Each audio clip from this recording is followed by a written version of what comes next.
오늘 우리가 읽을 세 번째 말씀은 누가복음 1장 46절에서 50절입니다. 신약성경 누가복음 1장 46절에서 50절입니다. 그러자 마리아는 이렇게 노래하였다.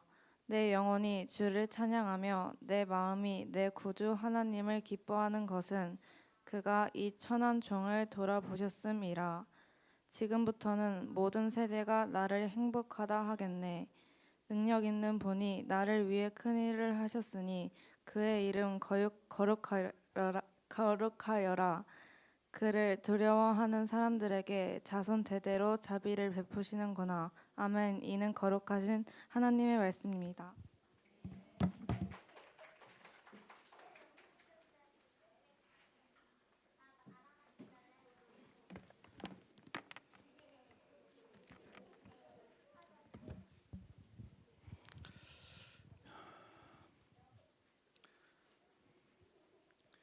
자, 2023년 우리 12월 대림절 첫째 주에 나오신 우리 성도 여러분을 환영하고 축복합니다. 네.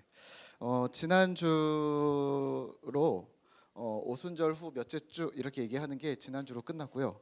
이제 오늘부터는 이제 길게 지난주까지가 이제 평상절기라고 하거든요.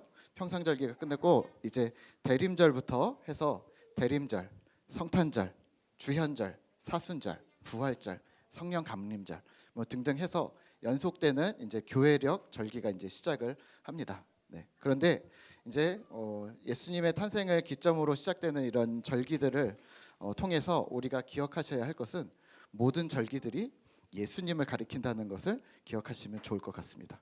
그래서 모든 절기가 예수님 한 분을 가리키고 있구나. 그리고 또 예수님 중심으로 우리의 삶의 방향도 맞추어야겠구나 하고서 삶의 방향을 잘 맞추는 그러한 귀한 기회로 삼으시기를 부탁을 드리겠습니다. 자, 오늘은 대림절 또는 대강절 또는 강림절 이런 단어들을 들어보셨을 텐데요. 강림절, 대림절, 대강절이라고 부릅니다. 무슨 뜻일까요? 네, 무슨 뜻일까요?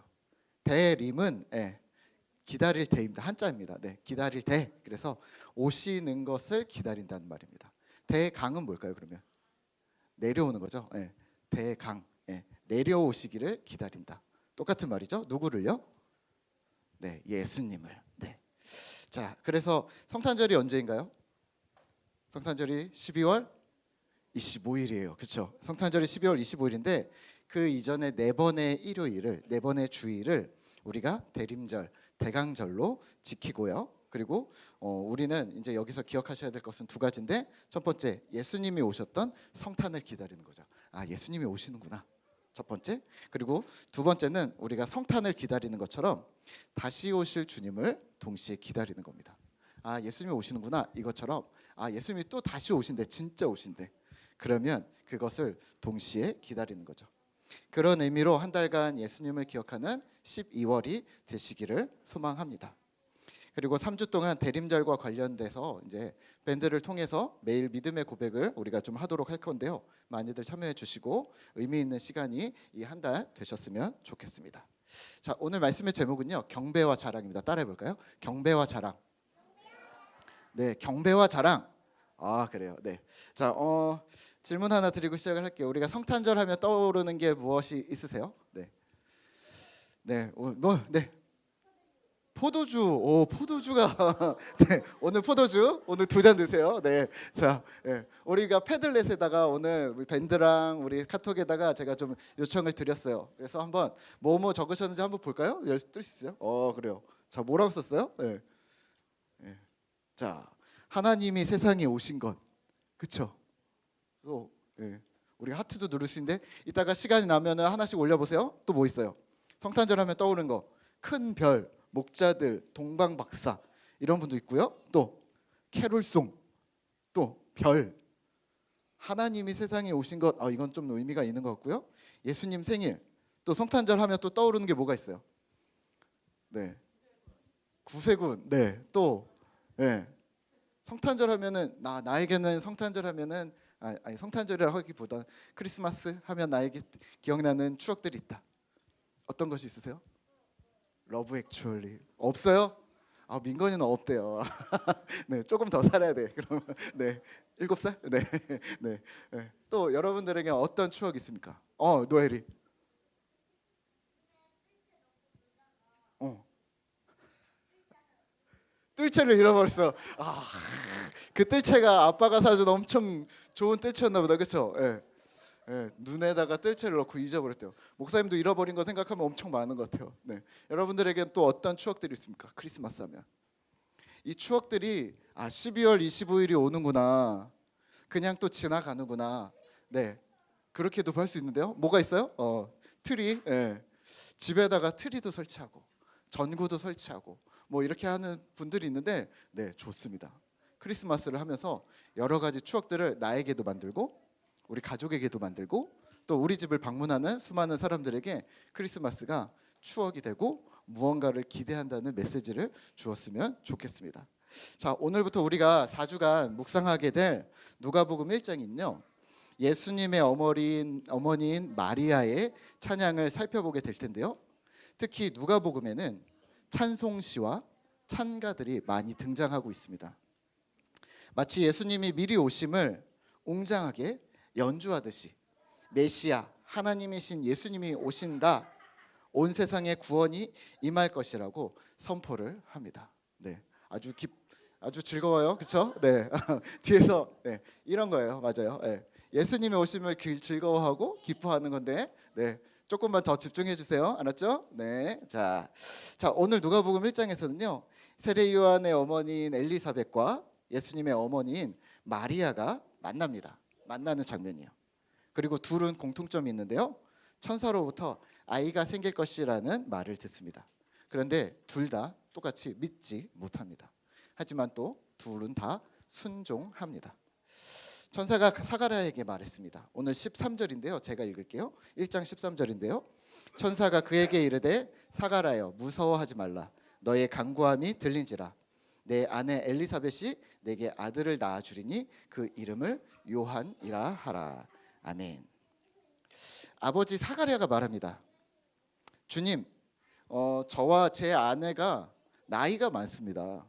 그래서 아이를 낳을 수가 없는데요. 불가능한 일이 어떻게 저에게 일어날까요? 라고 물었습니다. 한편 천사는 마리아에게도 또 나타나서 똑같은 일을 합니다. 30절 31절인데요. 우리 같이 한번 읽어볼까요? 가지고 계신 성경 있으시면 같이 읽겠습니다. 천사가 이르되 마리아여 무서워하지 말라. 내가 하나님께 은혜를 입었느니라. 보라 내가 잉태하여 아들을 낳으리니 그 이름을 예수라 하라. 아멘. 마리아가 이렇게 얘기해요. 천사요. 저는요 아직 결혼을 안 했습니다.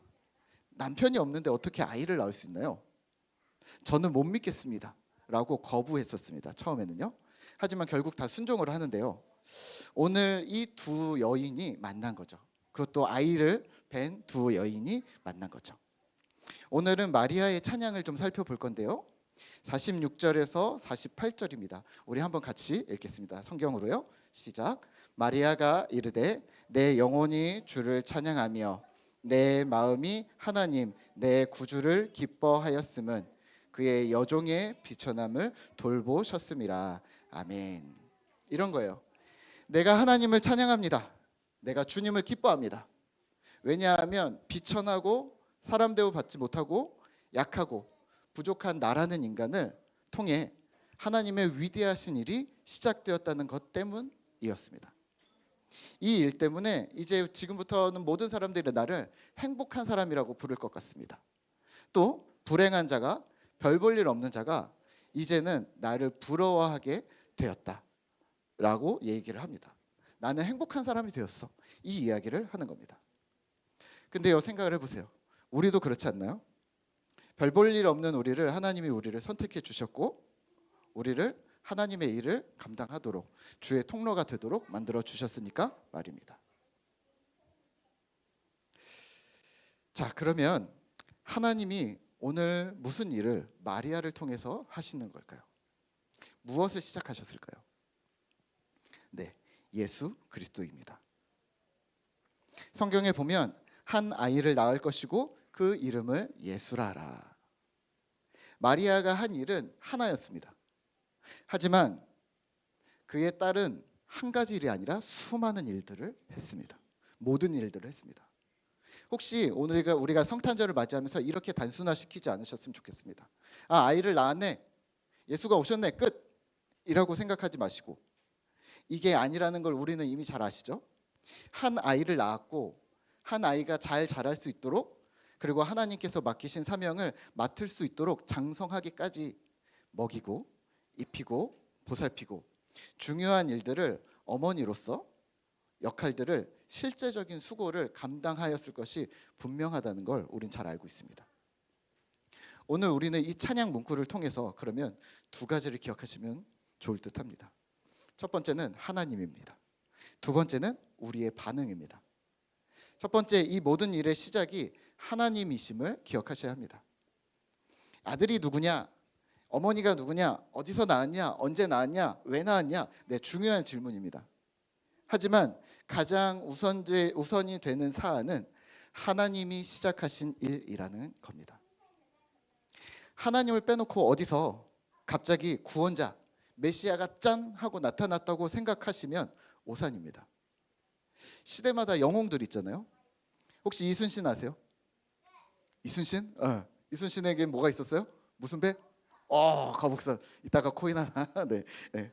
혹시 우리 유관순에게 뭐가 있었는지 아세요? 뭐? 독립운동, 3.1운동. 맞아요. 또 그러면 세종대왕은 뭘 했는지 아세요? 훈민정음 외울 수 있어요? 맞아요. 나란 말씀 뭐 이렇게 시작했는데 목사님도 못 외워요. 근데 훈민정음 한글을 만들었어요. 그렇죠? 그런데 이순신이나 세종대왕이나 유관순이 언제 나올 거야? 몇 월 며칠에 나올 거야? 이런 이야기를 들어보신 적이 있나요? 없어요. 시대의 영웅들은 갑자기 등장했습니다. 이런 사람들이 갑자기 나타나서 세상을 구했다는 개념과 오늘 예수님은 많이 다릅니다. 뭐냐면 예수님은 메시아의 오심은 2000년 전부터, 또 어떻게는 세상이 시작될 때부터 약속되어진 언약이었다는 사실을 기억해야 합니다. 우리는 예수님이 오셨다는 사실을, 예수님이 오실 거라는 사실, 예수님이 오셨다는 사실을 예언이라고 부르지 않고 언약, 약속이라고 부릅니다. 여기에는 확연한 차이가 있거든요. 예언은 뭘까요? 예언은 불특정 다수에게 하는 겁니다. 그리고 예언은 반응을 요구하지 않습니다. 이런 거죠. 자, 내일 눈이 올 거야. 이게 뭐예요? 예언입니다. 그러면 사람들이 대답하겠죠? 그래서 뭐요? 어떻게 해야 된다는 거예요? 아니, 그렇다고. 내일 빵집에 10시에 빵이 만들어질 거야. 근데요? 어떻게 해야 된다는 거죠? 아니, 그냥 10시에 나온다고. 예언입니다. 1000년 후에 메시아가 올 거야. 뭘 어떻게 해야 되죠? 아니, 그렇다고. 이거는 그냥 예언입니다. 마치 그냥 정보를 전달하는 것과 같습니다. 그런데요, 하지만 언약, 약속은 다릅니다. 약속을 여러분들이 아시죠? 이런 거죠. 똑같은 얘기를 하는데 이렇게 하는 거예요. 건아, 내일 빵집에 10시에 만나자. 왜요? 빵이 나오거든. 사줄게. 시윤아, 내일 편의점에서 5시에 만나자. 왜요? 편의점에 맛있는 젤리가 내일 5시에 들어오거든. 예언이 포함된 약속입니다. 우리는 이걸 언약이라고 부릅니다. 내일 눈이 오니까 썰매 타러 가자. 어디서? 내일 교회 앞에서. 약속입니다. 몇 시에 만날까요? 나와야 돼? 썰매 가지고 와? 장갑 가지고 와? 이게 언약 약속입니다.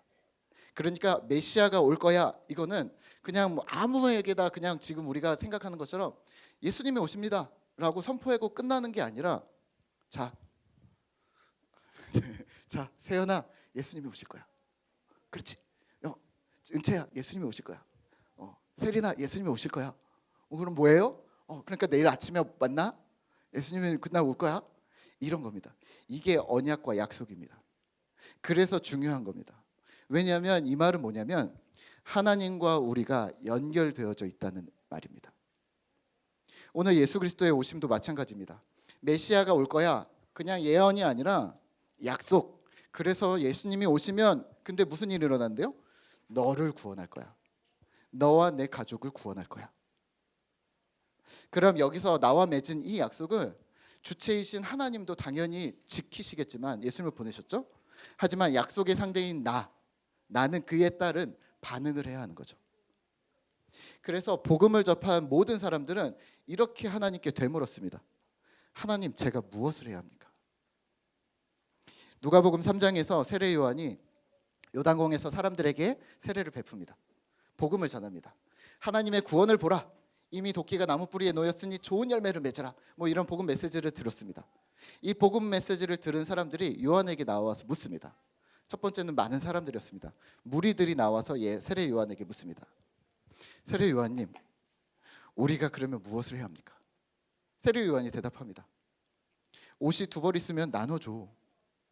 먹을 것도 나눠 먹어. 어려운 사람들과 나눠. 세금을 걷는 세리들도 묻습니다. 선생님, 우리가 무엇을 해야 합니까? 너는 세리야? 너희는 과도한 세금을 걷지 마. 정직하게 일해.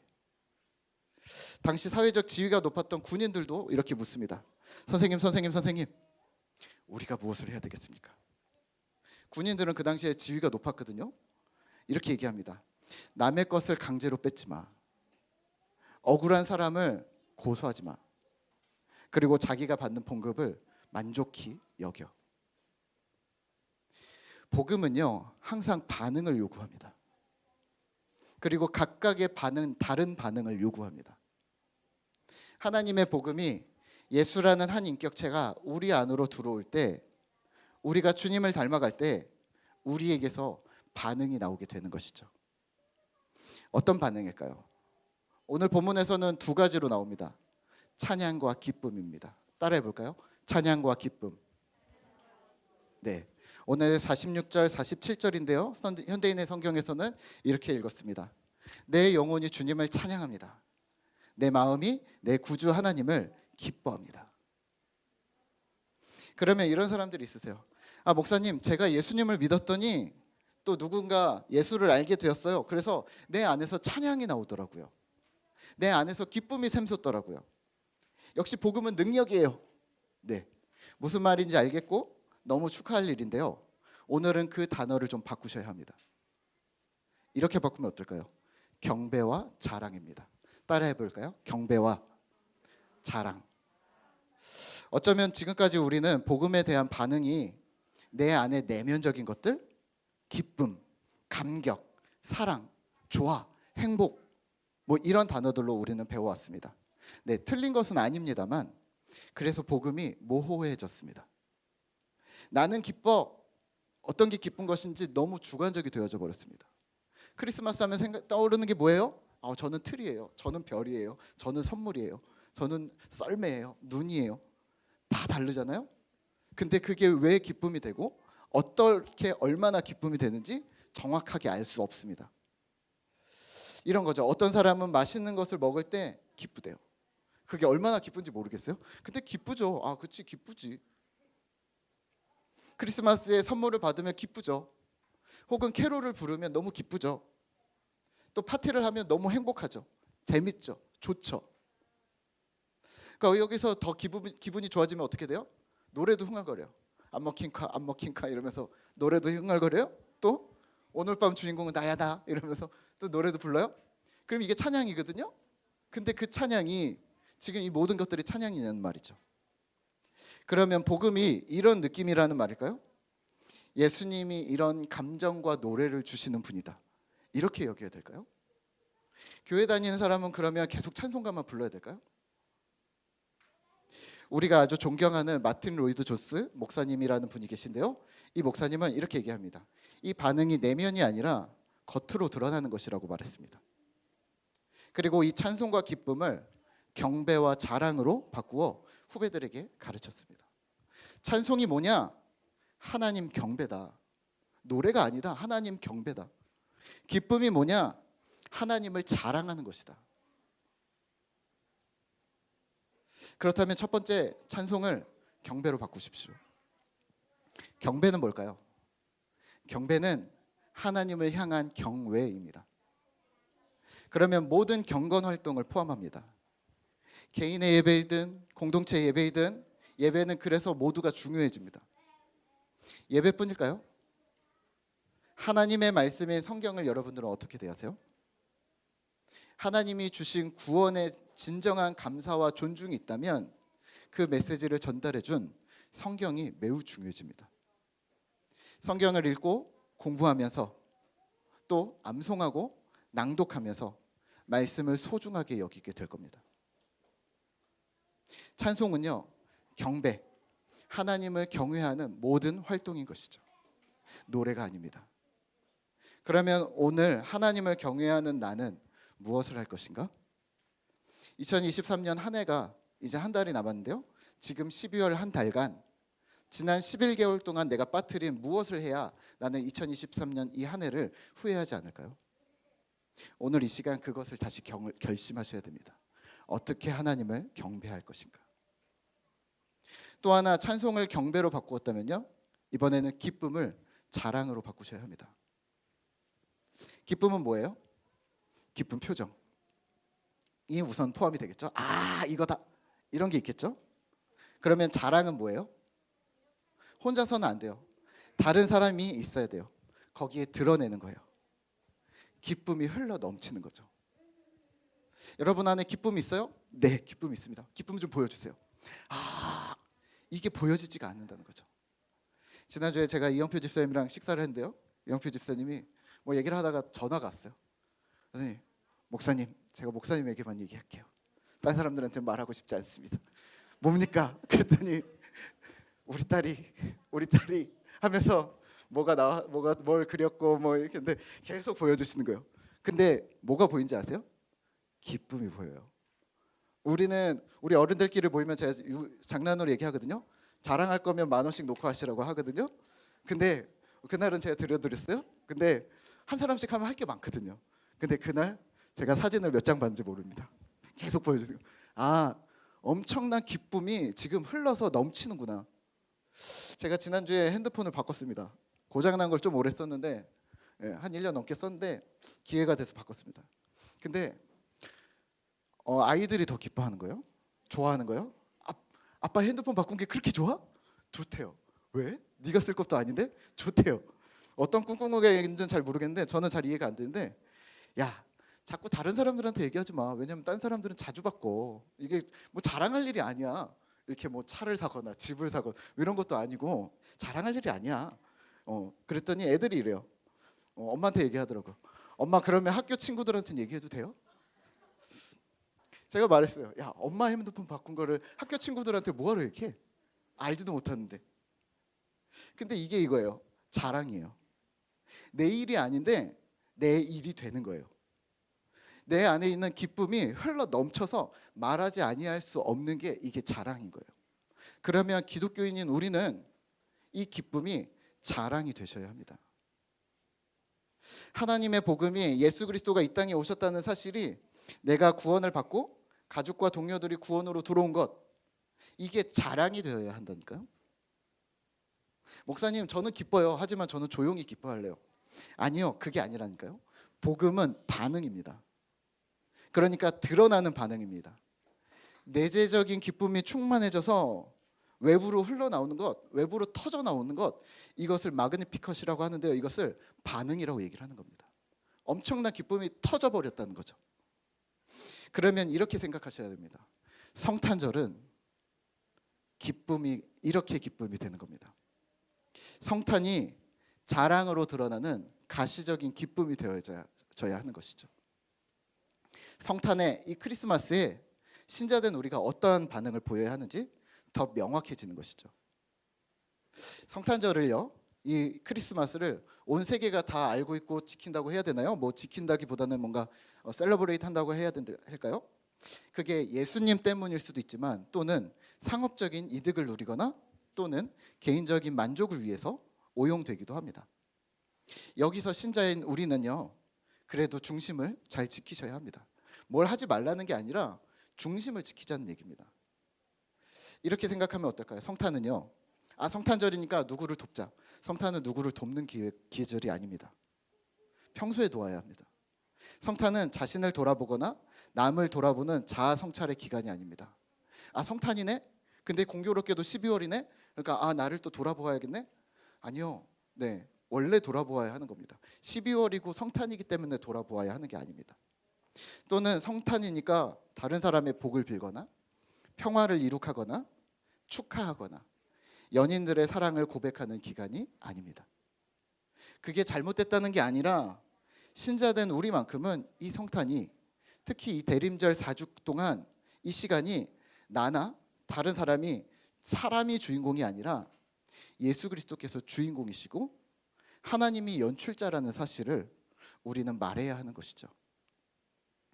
이 의미가 담지되고, 이 의미가 있냐 없냐, 이 의미가 담지되고 평안과 기쁨, 축하를 누릴 것인지, 아니면 예수님 없이 하나님의 공로를 간구하고 단순히 기쁨과 즐거운 시간으로만 보낼 것인지, 이것은 매우 큰 차이가 있습니다. 그렇다면 우리가 이 성탄에 우리가 할 일은 좀 더 명확해집니다. 우리가 일종의 렌즈가 되어줘야 하는 거죠. 그래서 우리를 통해 보는 하나님이 일반 사람들의 눈에 하나님이 더 위대하고 더 위엄 있게 비치도록 우리는 만들 수 있다는 겁니다. 하나님의 큰 일이 기쁨과 축하의 시간들 뒤에 하나님이 계셨음을 자랑하는 것이죠. 그래서 이 기간에 우리는 어려운 사람들을 돕는 겁니다. 그래서 원래도 도왔지만 더 돕습니다. 크리스마스니까 돕는 거야? 아니, 크리스마스라서 더 돕는 거야. 우리는 원래 도와. 크리스마스라서 기뻐하는 거야? 아니, 크리스마스라서 더 기뻐하는 거야. 원래 기뻐. 크리스마스라서 하나님을 기억하는 거야? 아니, 크리스마스라서 하나님을 더 기뻐하고 보여주는 거야. 우리는 원래 하나님을 기뻐하고 보여주거든. 이 기간에 우리는 약자와 소외된 자를 그래서 더 돌보는 겁니다. 그래서 세상이 하나님을 더 볼 수 있도록, 그 통로가 될 수 있도록, 이 성탄이 복음을 제시할 수 있는, 복음을 보여줄 수 있는 기회가 되도록, 우리가 통로가 되도록 이웃의 연약한 교회와 힘겨운 자들을 우리는 더 살피게 되는 것이죠. 12월 대림절 4주 동안 성탄까지가 이제 3주의 시간이 우리가 주어지는데요. 매주 하루 한 번씩 우리가 자신의 자랑과 경배를 다양한 방법으로 밴드에 한번 올려보도록 우리가 노력을 할 겁니다. 예를 들면 이런 거예요. 나는 축구를 잘해요. 오늘 한 골 넣었어요. 자랑하세요. 그리고 뒤에다는 무조건 하나님을 경배합니다라고 우리가 붙일 거예요. 오늘 내가 보너스를 탔어요. 자랑하세요. 뒤에다가 단어를 붙일 거예요. 그래서 하나님을 경배합니다. 오늘 내가 좋은 차를 샀어요. 자랑하세요. 뒤에다 한 단어를 넣을 겁니다. 그래서 하나님을 경배합니다. 왜냐하면 우리의 모든 뒤에는 하나님이 계시기 때문입니다. 하나님을 경배해요가 이상하게 여겨질지 모르겠지만 중요합니다. 우리의 모든 사안들 뒤에, 모든 일상 뒤에 하나님이 계심을 인정하는 것, 그리고 성탄이 내가 아니라 예수님이 주인공 되시도록 그 뒤에 계신 연출자가, 그 하나님이 빛나도록 우리가 한 달간 노력하시고 이번 한 주 동안 그렇게 노력하시는 귀한 기회가 되었으면 좋겠습니다. 오늘 이 시간에는 모두 찬양을 우리 내게로부터 눈을 들어 우리 함께 찬양을 할 텐데요. 우리 후렴에 모든 시선을 주님께 드리고, 이 부분을요, 모든 경배를 주님께 드리고, 그리고 살아계신 하나님을 느낄 때를요, 살아계신 하나님을 자랑할 때로 우리는 오늘은 바꿔서 부르도록 하죠. 우리 함께 찬양하겠습니다.